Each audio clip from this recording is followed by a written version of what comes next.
ప్రియమైన దేవుని పిల్లలారా, నిన్న నేను బాత్రూంలో పడేట నిన్న బాగుంది. ఈరోజు ముక్కులు వచ్చినాయి. అందుచేత ఈ ఒక్కరోజు కూడా విశ్రాంతి కోరుకుంటున్నాను. నా కోసం ప్రార్థించాల్సిన బిడ్డలకు, నన్ను సందర్శించి వెళ్ళిన బిడ్డలకు ఆశీర్వాదాలు. ఈరోజు కూడా ఆన్లైన్లో ఆశిస్తాను. రేపు ఖచ్చితంగా ఉంటాను. ఈరోజు 102 డిగ్రీలు జరుగుతుపోయింది. ఈ తీవ్రత వచ్చే మరింత పెరుగుతుంది. ఇబ్బంది పడుతున్నాను. దేవుని వాక్యంలో లేదా యెషయా గ్రంథం 38వ అధ్యాయం కొన్ని వచనాలు పాటించినట్టు ఆ దినములలో హిజ్కియాకు మరణకరమైన రోగము కలుగుగా ప్రవక్త అయిన ఆమోస్ కుమారుడైన యెషయా అతని పొందుకొచ్చి, నీవు మరణవచ్చున్నావు, బ్రతకవు కనుక నీ నీవు చక్కబెట్టుకున్నాను యెహోవా పైస్తున్నాడని చెప్పగా అతడు తన ముఖమును ఓడకట్టి తీసుకుని, యెహోవా రాత కొడుకును సత్యముతో నేనెట్లు నడుచుకుంటున్నాను, నీ సన్నిధిలో నేనెట్లు నడుచుకుంటున్నాను, నీ దృష్టికి అనుకూలంగా సమస్తం నేను ఎట్లు దర్శించుకున్నాను, కృపతో జ్ఞాపకం చేసుకున్నాము అని కన్నీళ్ళు పెట్టుకుంటూ యెహోవాను ప్రార్థించగా ఈ వాక్యాన్ని నేర్చుకున్నాను. ప్రియ బిడ్డలారా, హిజ్కియా ఒక యూదా రాజు. ఆయన తండ్రి పేరు ఆహాజు. ఆహాజు చాలా దుర్మార్గుడు. దైవాలయంలో అన్య దేవత విగ్రహాలను స్థాపించాడు. చివరికి ఆహాజు మరణించాడు. ఆహాజు మరణించగానే హిజ్కియా రాజైనాడు. తన తండ్రి గారు చేసినటువంటి దురాగతాలన్నిటినీ తీసివేసినాడు. ఆలయంలో ఉన్న దేవతా విగ్రహాలని వెనుకొట్టేశాడు. ఆలయంలో ఉన్న ఆచారాలన్నింటినీ తీసివేశాడు. ఆలయాన్ని పసుపుపరిచాడు. పస్కా పండు చేశాడు. అందరూ ఆ పస్కాల పాల్గొనాలని హిజ్కియా చాలా మంచి పనులు చేశాడు. మందిరానికి పూర్వ వైభవాన్ని తీసుకొచ్చాడు. ఆహాజు చెడగొట్టినటువంటి ఆలయం దిమ్మలన్నింటినీ మళ్ళా వేయించాడు. ఈ కొడుకు మంచి కుమారుడు. ఒకసారి అశ్షూరు రాజు దండయాత్ర ప్రకటించినప్పుడు హిజ్కియా, ప్రభువా, నాకు ఇంతటి సైన్యం లేదు, నేను ఎలా చేయాలి అంటే దేవుని తోట దిగి వచ్చి ఆ రుద్రంలోకి వెళ్ళి 180,000 మంది అశ్షూరు రాజు సైన్యాన్ని సంహరించింది. అశ్షూరు రాజు బయటకు పారిపోయాడు. యెషయా ప్రవక్త తన జీవితంలో చాలా గొప్ప పనులు చేసినాడు. ఈ హిజ్కియా రాజు తనకు కూడా మరణకరమైన రోగం. అప్పుడు ప్రవక్త యెషయా ఆమోస్ కుమారుడు వచ్చి హిజ్కియా రాజు అంటున్నాడు, నీవు మరణం అవుతున్నావు, బ్రతకవు, కాబట్టి నీ ఇల్లు చక్కబెట్టుకోమని యెహోవా కనిపిస్తున్నాడు. ఇది ఎవరికైనా బాధపడమని డైరెక్ట్గా నువ్వు మరణం అవుతున్నావని చెప్తే అది భరించగలము. కానీ ఒక్కొక్క ప్రవక్త చాలా ప్రత్యేకమైన ప్రవక్త అయిన దేవుడు నాకు చెప్పుకుంటే నువ్వు మరణం అవుతున్నావు, బ్రతకవు, ఇల్లు చక్కబెట్టుకోమని యెహోవా సెలవిస్తున్నాడు. వచ్చిన ప్రవక్త కూడా చాలా పెద్ద ప్రవక్త. యెషయా చెప్పింది ఖచ్చితంగా జరుగుతుంది. కానీ ఆ సమయంలో కూడా హిజ్కియా ఏమాత్రం తడబాటు లేకుండా అతని ముఖాన్ని గోడ కట్టు తిప్పుకున్నాడు. గోడ కట్టు తిప్పుకోవడం అంటే పశ్చాత్తాపం, మనుషులు చూడలేని పరిస్థితి. మిక్కిలి పశ్చాత్తాపంతో గోడ వైపు తిప్పుకొని ప్రార్థన స్టార్ట్ చేశాడు. యెహోవా దేవా, యథార్థ హృదయుడై సత్యంతో నీ సన్నిధిని నేను ఇప్పుడు నడుస్తున్నాను. నీ దృష్టికి అనుకూలంగా సమస్తం లేని ఎక్కడ జరిగించానో కృపతో జ్ఞాపకం చేసుకోమని నిత్య అన్నిటి విస్తూ యెహోవాను ప్రార్థించాడు. ఈ ప్రార్థనలో 4 అంశాలు ఉన్నాయి. హిజ్కియా తన గురించి చెప్పుకుంటున్నాడు. యథార్థ హృదయుడై ఉన్నాను కదయ్యా. మనం చెప్పగలమా? మన ప్రార్థనలో నేనెంత యథార్థ హృదయుడిని అని దేవుడితో చెప్పగలమా? చెప్పలేం కదా. కానీ హిజ్కియాకున్న ధైర్యం చూడండి. నేను యథార్థ హృదయుడిని, ఐఆమ్ ఏ రైచియస్ మ్యాన్. ప్రజలందరినీ యథార్థంగా పరిపాలించాను, ఏ లోటు లేకుండా పరిపాలించాను. ఎవరిని అధిక పన్నులు వేసి ఇబ్బంది పెట్టలేదు, ఎవరి ఫలాలు ఆశపడలేదు, అప్లవించలేదు అని సాక్షాత్తు దేవుడితోనే చెప్తున్నాను. ఇది మాట్లాడుతుంది కూడా. ఒక వ్యక్తి దేవుడితో నేను మీకు ఎంత యథార్థంగా చూపిస్తాను అని చెప్పగలడం సాధారణ వ్యక్తి కాదు కదా. రెండవది, సత్యంతో నీ సన్నిధిని నీకు నడుపుతున్నాను. గమనించారా? యథార్థత, సత్యం, ఈ రెండు దేవుడికి చాలా ఇష్టం. యథార్థ హృదయులకు ఆయన తెస్తాడు, సత్యసంధులకు ఆయన మీద తెస్తాడు. యథార్థ హృదయుడున్నాయి దేశానికి కావాల్సిన యథార్థము, సత్యం, ఈ రెండు మానవ సమాజం పట్టించాలి. ప్రార్థన చేస్తూ ఉంటాం ఎన్నో విధాలుగా. కానీ మన హృదయం యథార్థంగా ఉందా, మనలో సత్యం ఉందా? ఈ రెండు మాటలు రాజానికి విద్య చెప్పగలిగాడు. మూడవ కేంద్రం చూడండి. నీ దృష్టికి అనుకూలంగా సమస్తము ఎక్కువ జరిగించిన. ఇవన్నీ చదవడానికి బాగున్నాయి కానీ చాలా కష్టమేమి. నీ దృష్టికి అనుకూలంగా సమస్తాన్ని జరిగించాను మనం అనగలగాండి. యథార్థంగా ఉన్నానని చెప్పగలమా? సత్యంతో ఉన్నానని చెప్పగలమా? నీ శరీరంలో నేను నడుచుకున్నానని చెప్పగలమా? మనకి ఆ ధైర్యం ఉందండి. ఆ తర్వాత 4వది, నీ దృష్టికి అనుకూలంగా నేను ఎట్లు సమస్తము జరిగించుకున్నాను. కృపతో జ్ఞాపకం చేసుకోమని కన్నీళ్ళు ప్రార్థించాలి. రాజుగారి కన్నీరు, రాజుగారికి తాను ఇల్లు తప్పుపెట్టుకోవడం అంటే ఊరితో కావట్లేదు. ఎందుకు నేను యథార్థంగా ఉన్నాను కదా, సత్యంతో ఉన్నాను కదా, దేవుని నడుస్తున్నాను కదా, దేవుని దృష్టికి అనుకూలంగా సమస్యలు జరిగించాను కదా, ఇవన్నీ ఆయన మనసులో నిర్వహిస్తున్నారు.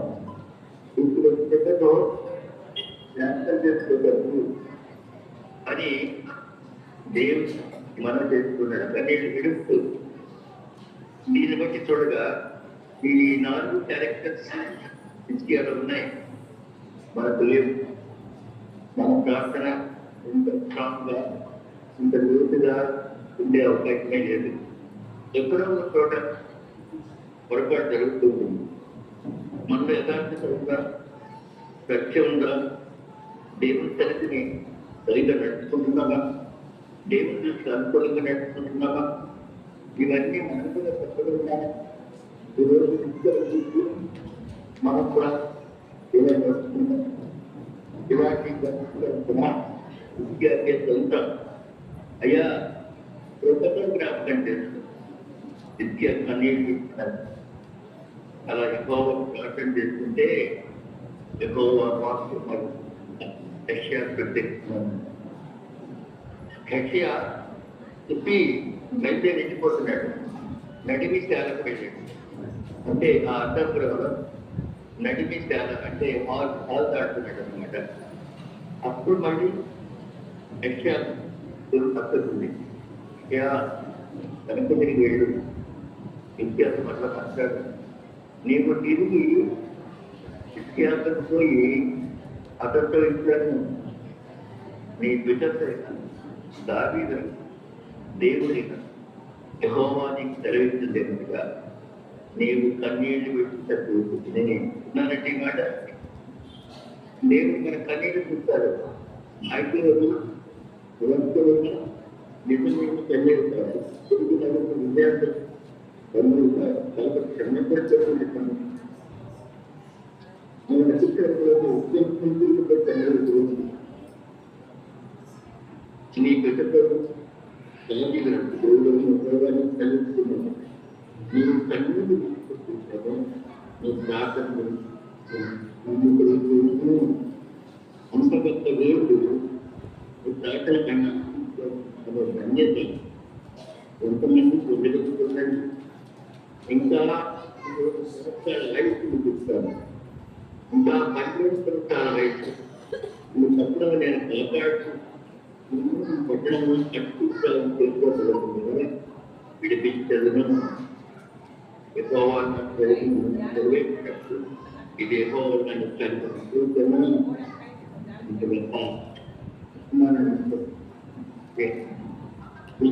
దేవుడు కూడా మనకు కూడా దేవుడు మన పాప పరిహారానికి లేదు, న్యాయ రక్షణ ఇక్కడ మార్పు రావట్లేదు. మన కోసం ఈ భూమి మీద ప్రాణమిచ్చిన ప్రేమమూర్తి ఎవరైనా ఉన్నారు ఆలోచించండి. నుంచి నేటి కూడా మన కొరకు ప్రాణమిచ్చిన వారు ఎవరైనా ఉన్నారు. భూమి మన తల్లిదండ్రులతో అత్యున్నతమైన పాతడిస్తారు ఎవరు మన కొరకు మన పాపల కొరకు ప్రాణుల కొరకు ప్రేమ ఎవరైనా ఉన్నారు అంటే అప్పుడు ఆలోచిస్తాం. కానీ అలాగేగా నీకు ఏ ప్రభుత్వం తెలుగులో ఏం చేయాలి హిందీ రక్తము ద్వారా కాబట్టి కాబట్టి శివుడు ఏం చేయాలి చిందే రక్తం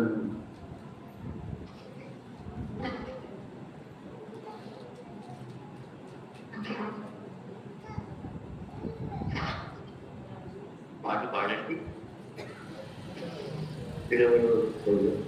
చిందే రక్తం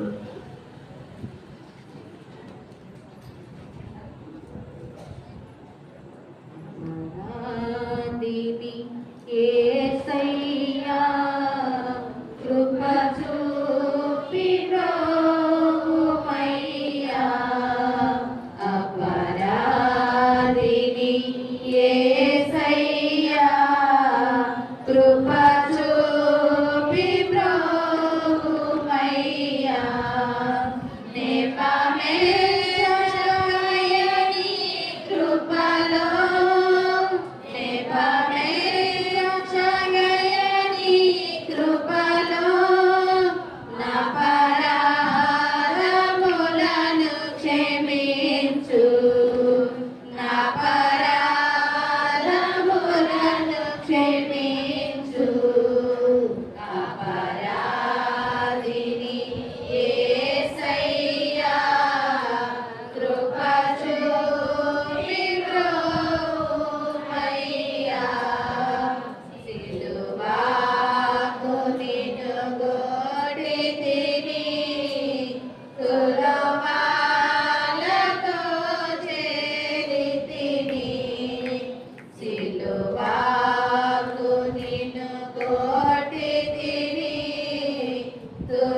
బిడ్డల పాపాల కోసం ప్రాణాలు పెట్టిన తండ్రి తల్లి ఎక్కడన్నా ఉన్నారా?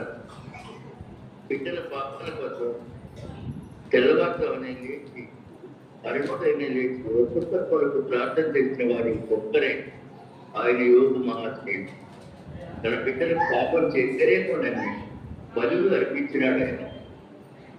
అలా కాకుండా నా బిడ్డ పాపం కోసం నేను జ్ఞానపడుతున్నానని తండ్రి ఎక్కడైనా ఉన్నాడండి. కానీ ఏకైక తండ్రి ప్రభు అని చెప్పింది. ఆ బిడ్డలు ఎవరండి? మనమే. బిడ్డల తప్పుకు శిక్ష అనుభవించాలి, లేదా వారి తండ్రి వారి వారి స్థానంలో కన్న తండ్రి అయినా శిక్ష అనుభవించాలి. పోనీ మనం ఒకరి పాపాలను మోయడానికి ఏమైనా వీలుపడుతుందా? భార్య పాపం భర్త, భర్త పాపం భార్య మోయగలరా? ఏమీ వీలుపడదు. ఎందుకంటే మనందరూ పాపలమే, ఏ భేదము లేదు. అందరూ పాపము చేసి దేవుని తెలుసు మహిమను పొందలేకపోతున్నారు. ఏ ఒక్కరుగా ఖాళీగా లేదండి. పాప భారంతో నిండిపోయినారు. చిన్నదో పెద్దదో అందరి పాప భారాన్ని మోయడానికి ఏ పాపం లేదా పరిశుద్ధుడు ఆ పరమాత్మ తానే భూమి మీద రావచ్చు. ఆ విధంగా అందరి కోసం వచ్చిన ఆ పరమదేవుడు యేసుక్రీస్తు ప్రభువే సంగతి వేదాల్లో మహానుభావుడు కొన్ని శ్లోకాలు రాశారు. సర్వపాప పరిహారార్థో రక్త ప్రోక్షణం అవశ్యం, తద్రక్తం పరమాత్మ పుణ్యదాన బలియాగం. అంటే మానవుల పాపాలకు పరమాత్మ బలియాగమే రక్తం చెందించాలి అని ఆ వేదంలో చెప్పారు. రక్తం చెందించిన పరమాత్మ ఎవరు? మనం ఆరాధించేటువంటి దేవతలు కానీ దేవుళ్ళు కానీ మన పాప పరిహారానికి, న్యాయ రక్షణకు, బిడ్డల మార్పు కొరకు ప్రాణం ఇచ్చిన ప్రేమమూర్తి ఎవరైనా ఉన్నారా? ఆయన యేసు ప్రభు ఒక్కరే.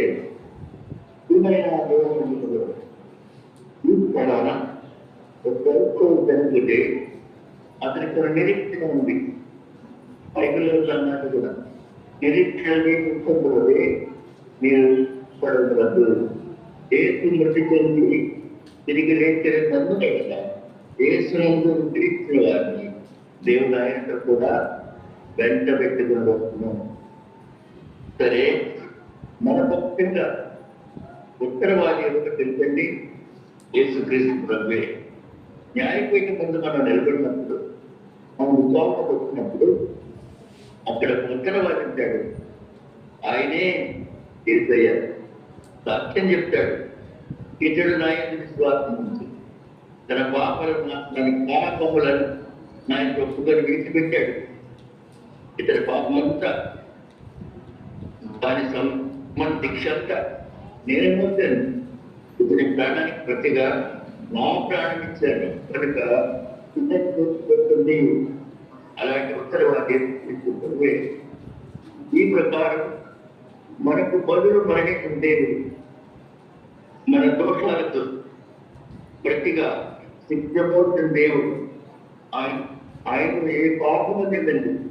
ఆయన పరిస్థితుడు యెషయా 53వ అధ్యాయం ఒకసారి చూస్తారా? అక్కడ ఏమన్నా పేరు 53వ అధ్యాయం.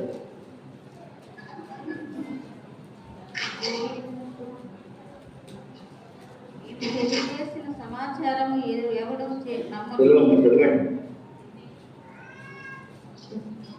మేము తెలియజేసిన సమాచారము ఎవడు నమ్మెను?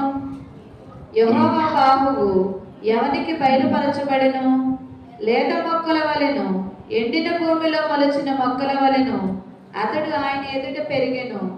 అతడికి స్వరూపమైనను సొగసైనను లేదు. మనం అతన్ని చూచి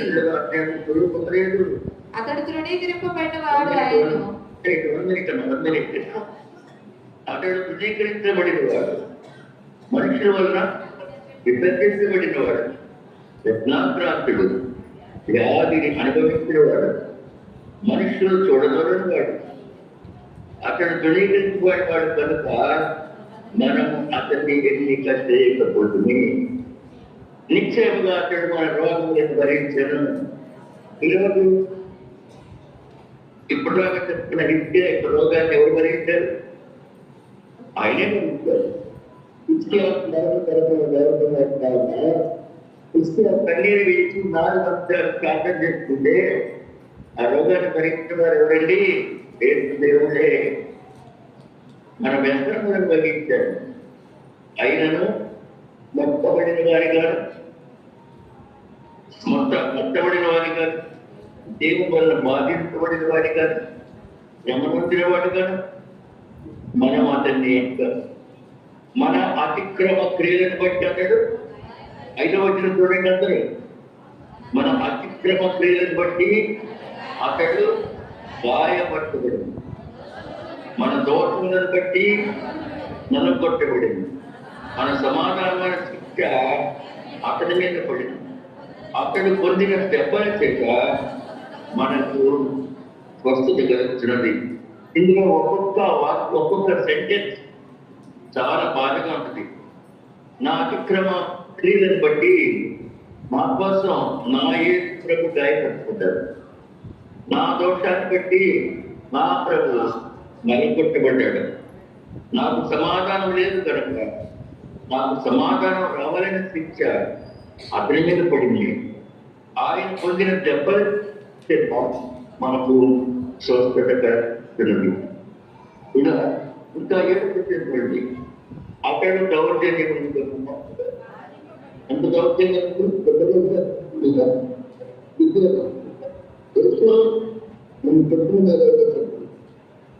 నేను కొట్టిన వారు ఎవరో చెప్పు. దౌర్జన్యం కదా అది. బాధించబడిన నవ్వులు తెరవలేదు. ఇంకా చూడండి, గొర్రెకు తెలియబడి గొర్రెపిల్ల పట్టకు తీసుకొచ్చింటే నేను మాట్లాడు, దానికి ఏం తెలియదు. అది గొర్రెలు వస్తాయి చేతిలో కట్టుబట్టుకొని ఉంటారంటే కట్టు గురించి వంద కోట్లు అక్కడ ఆయన మనకే కంటే అంచేత గుడ్డే కట్టుకుంటుంది. చాలా చక్కగా కొంత ప్రేమిస్తుందో గొర్రె చూడండి. గొర్రెకు దేవుడి గొర్రె పిల్ల బొత్సు కత్తిరించు ఆయన గొర్రె మమ్మల్ని పొగిడినట్టు అతడు మౌనం కలగలేదు. అన్యాయం తీర్చుకున్నాడు, కొనిపోబడిన చాలండి. అన్యాయపు తీర్పు, అన్యాయపు తీర్పు ప్రియమైన దేవుని మహాదేవుని బిడ్డలట. ఈ విధంగా మన పాపమంతా పాపాన్ని సమర్పించి అంతా మోసి ఆయన ప్రాణాలు మన ప్రాణాలు ఆలోచిస్తున్న విషయాన్ని ఈ విధంగా మనకు బదులుగా నడిపిన దేవుడు మన దోషాలు కొద్దిగా శిక్షణిస్తారు. అలా మనం ఆలోచించే వాళ్ళలో ఎవరైనా ఉన్నారా? ఇంట్లో వాళ్ళు ఉన్నారా? లేదు కదా. సమ్మాటికి లేదు. అందరి జీవితాన్ని పరిశీలిస్తూ మన ఇంట్లో మనకు సాధించే వాళ్ళు ఎవరు లేరు. వారి జీవితాల్లో కూడా పొరపాటు ఉంటాయి. కాబట్టి తీరైన సహోదరుడు దేవుడి శరీరంలో జ్ఞాపకం చేస్తున్నాను. ఆలోచించండి. దేవుడు సిలువ శ్రమ జ్ఞానపూడిక ద్వారా మనకు జ్ఞానాన్ని ఇస్తున్నాడండి. మన జ్ఞానం ఏంటంటే నరకాన్ని తప్పించే అవకాశం ఉంది అని ఆయన చెప్తున్నారు.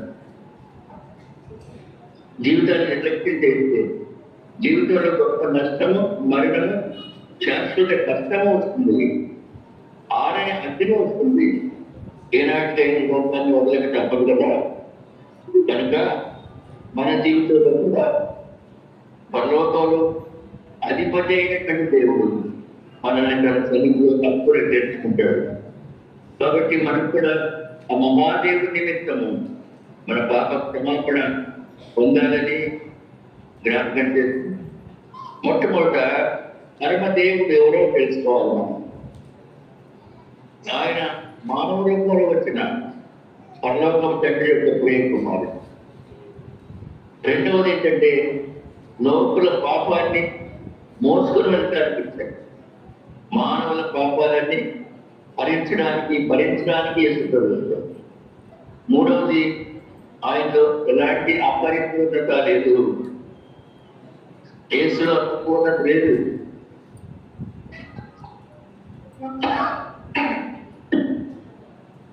మన జీవితాన్ని మనం చదువుకుంటే బోర్డు సంగతులు తెలుస్తున్నాయి. కాబట్టి ప్రియమైన సహోదరులారా, ఎవరనుకుంటున్నావు? నీకు తెలుసా? ప్రభు నీకు తెలుసా? నీకు గాయపడ్డాడని తెలుసా? నీవు అసలు మార్మర్చకుండా సృష్టికర్తను మేడం చేస్తున్నావు. అంతేకాకుండా యేసుక్రీస్తు నా దేవుడు అనే తెలుసు మర్చిపోతున్నావు. యేసుక్రీస్తు అందరికీ ఇతరేనా మారు మనసుకుంది అప్పుడు నేను నీ కుమారుడు రక్షణకు నాయకుడికి పౌరమానం చెప్తున్నా హెచ్చరిక. అందుచేత బిడ్డలాగా సృష్టికర్త దేవుడు తగ్గుతారు. ఆయన ఒక్కడే మనల్ని బాగుపరచగలడు. ఆయన ఒక్కడే మన పాపాలను క్షమించగలడు. ఆయన ఒక్కడే నీతి, న్యాయం, ధర్మం తప్పనివాడు. ఆయన ఒక్కడే మన పాపాలను మనకు బయటపడి మార్గం చూస్తాడు. అంతేక ఈ లోకంలో ఎవరు చూపలేనంత ప్రేమ, ఇంకెవరూ చూపలేనంత ప్రేమ చూపగలిగిన గొప్ప దేవుడు మనుషులందరూ మాదిరే ఉన్నాడు. అత్యంత తగ్గింపు జీవితాన్ని మనం కూడా కలిగి ఉన్నాం. ఆయన మతాన్ని జయించిన వాడు కూడా ఇంకా ఏమంటున్నాడంటే మొదటి పేరు 2వ అధ్యాయం 22వ వచనం. పేతురు రాసిన మొదటి పత్రిక 2వ అధ్యాయం మీరు తన అడుగుజాడలేదు నడుచుకున్నట్లు మీకు మాదిరి గుర్తిపోయేను. మీరు తన అడుగుజాడలేదు నడుచుకున్నట్లు మీకు మాదిరి గుర్తిపోయేను. ఇంకొక వచనం చూడండి, కొందరిని రక్షిస్తాడు, కొందరిని శిక్షిస్తాడు కానే కాదు. అపోస్తలుల కార్యములు 10వ అధ్యాయం 34వ వచనం. దేవుడు పక్షపాతి కాడని నిజంగా గ్రహిస్తున్నాను. ప్రతి జనములో ఆయనకు భయపడి నీతిగా నడుచుకున్న వారిని ఆయన అంగీకరిస్తాడు. యేసుక్రీస్తు అందరికీ ప్రభు. ఎంత ఘోరమైన పాపి అయినా క్షమించాడండి. ఏమంటూ అతను చూడండి, 8వ అధ్యాయం వెళ్తుంటాను. అందుకు నేను నీకు శిక్ష విధిస్తున్నాను, నీవు వెళ్ళి ఇక పాపం చేయమని ఆమెతో చెప్పాను. ఇవన్నీ గొప్ప గొప్ప సత్యాలండి. కాబట్టి మన జీవితంలో ఏదైతే నమ్ముకోవడం కంటే ఇంకో మార్గం ఏమీ లేదు. ఈ లక్షణాన్ని మనం కూడా జ్ఞాపకం చేసుకొని పాపం నుంచి విడుదల పొంది, దుఃఖం నుంచి విడుదల పొంది, దేవుని సమీపించి ఆయన తల్లితో మనశ్శాంతిగా జీవిద్దాం. అలాగే మనసుకు శాంతి, ఆత్మకు రక్షణ ఇవ్వగల ఏకైక దేవుడు యేసుక్రీస్తు ప్రభు. ఇవన్నీ మనం గ్రహించి సత్యమాత్మలో నడుచుకుంటాం. యేసు ప్రభు రక్షకుడని ఇంకా తెలుసుకుందాం. మిగిలిన కారణంతా కూడా ఈ వాక్యాన్ని సత్యనాత్మ దేవుడు ఆశీర్వదించిన ఆమె